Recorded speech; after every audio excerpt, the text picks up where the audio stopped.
दोस्तों राधे राधे।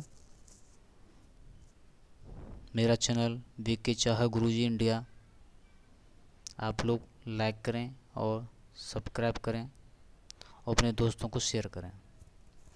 आज हम हिंदी का पहला टॉपिक लेके आए हैं वर्णमाला। वर्णमाला के बारे में आज हम बताएंगे और पूरी वर्णमाला को हम 3-4 पार्टों में ख़त्म कर देंगे पूरा। और आज हम अपने पहले पार्ट में स्वर का अध्ययन करेंगे। चलो वर्णमाला के बारे में जानते हैं। वर्णमाला से पहले हम वर्ण को समझ लेते हैं। वर्ण क्या होता है? वर्ण वर्ण भाषा की सबसे छोटी इकाई होती है। भाषा की सबसे छोटी इकाई होती है ध्वनि। भाषा की सबसे छोटी इकाई होती है ध्वनि, और ध्वनि को ही हम वर्ण कहते हैं। समझ लेते हैं। जब हम कोई भी अक्षर या कुछ भी बोलते हैं अपने मुख से तो एक ध्वनि निकलती है। उसको व्यक्त करने के लिए हम अक्षरों का प्रयोग या चिन्हों का प्रयोग करते हैं, उसे ही हम वर्ण कहते हैं। भाषा की सबसे छोटी इकाई ध्वनि, और ध्वनि को ही हम वर्ण कहते हैं। तो वर्ण समझ में आ गया। और समझते हैं वर्णमाला। वर्णमाला कहते हैं वर्णों के सुव्यवस्थित समूह को वर्णमाला कहते हैं। यानी कि वर्णों का जो क्रम होता है वो एक क्रम में होना चाहिए और सुव्यवस्थित होना चाहिए, उसको हम वर्णमाला कहेंगे। टोटल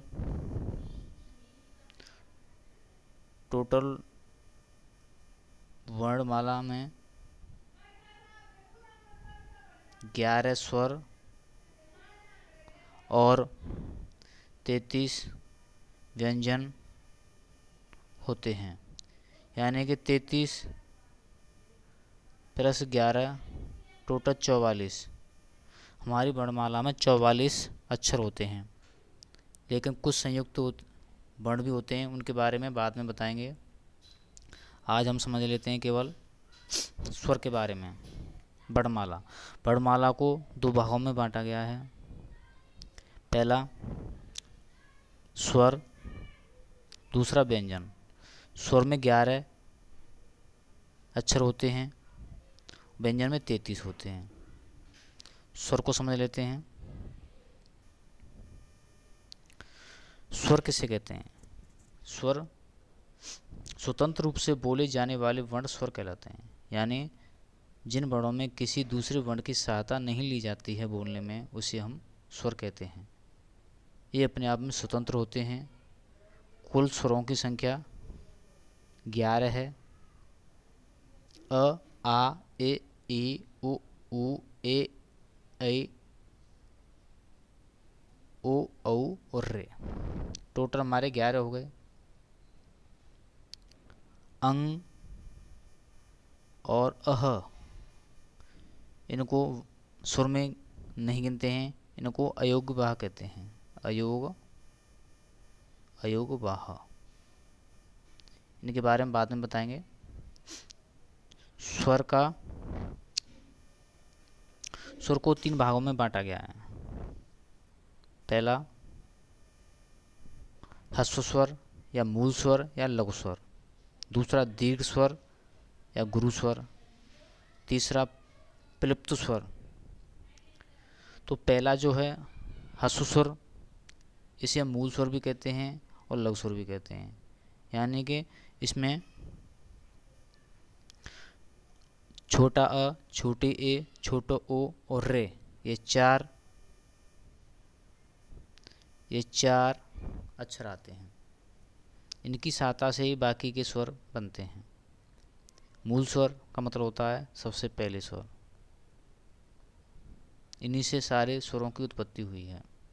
हमारे मुख्य मूल स्वर होते हैं 4, अ, ए, ओ और रे। इन्हें ह्रस्व स्वर भी कहते हैं और लघु स्वर भी कहते हैं और मूल स्वर भी कहते हैं। दीर्घ स्वर उन्हें कहते हैं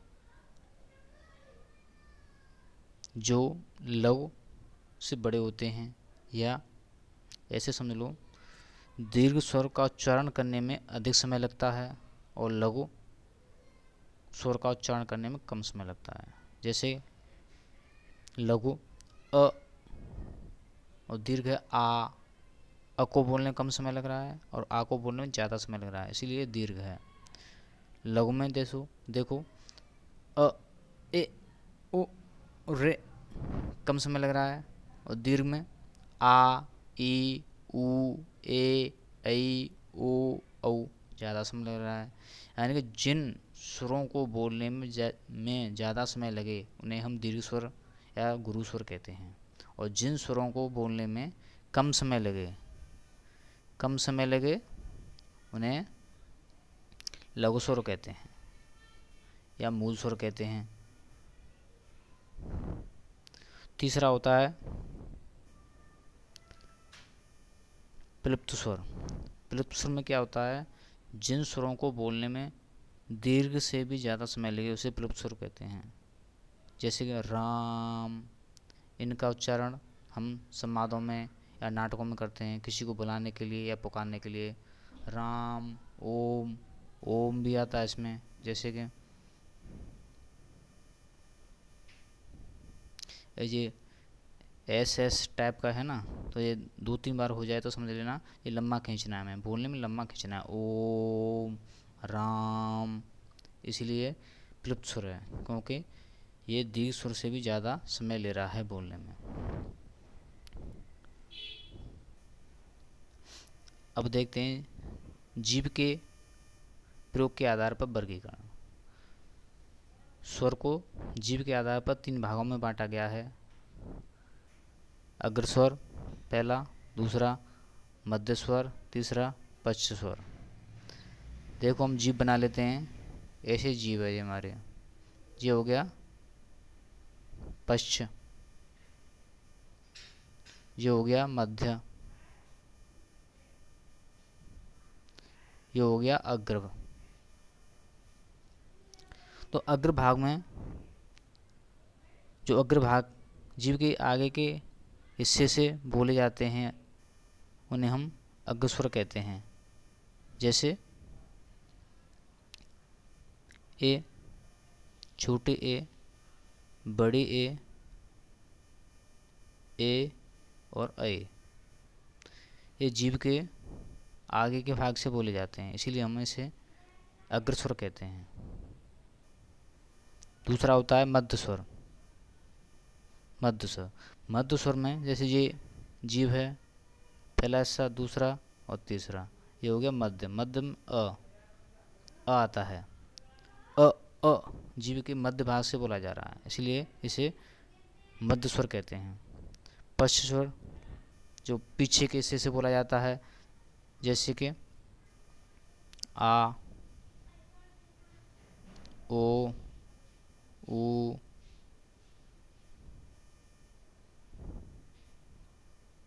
ये आ, ओ, औ, ओ। इसके लिए ट्रिक बताता हूँ मैं तुम्हें।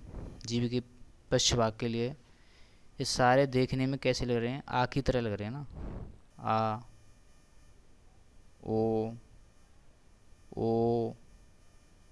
औ, ओ, सभी ऐसे लग रहे हैं, ये ऐसे सभी आ की तरह लग रहे हैं, आ या ओ ऐसे, यानी आ की तरह जो वर्ण लगें वो पश्च भाग से बोले जाएंगे। इस ट्रिक का ध्यान रखना, जो आ की तरह देखने में वर्ण लगें वो पीछे वाले भाग से बोले जाएंगे। और मध्य में आएगा छोटा अ, मध्य भाग में आएगा छोटा अ,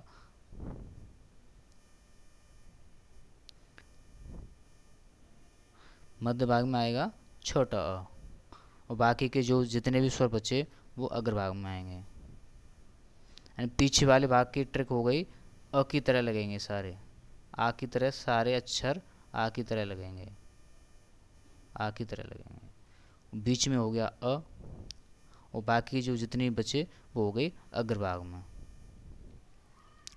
तो दोस्तों आज के लिए इतना ही काफ़ी है, और भी कुछ बताता लेकिन वीडियो ज़्यादा लंबी हो जाएगी, इसलिए आप मेरे चैनल वीके चाहर गुरुजी इंडिया को लाइक करें एंड सब्सक्राइब करें, अपने दोस्तों को शेयर करें। राधे राधे सभी दोस्तों को।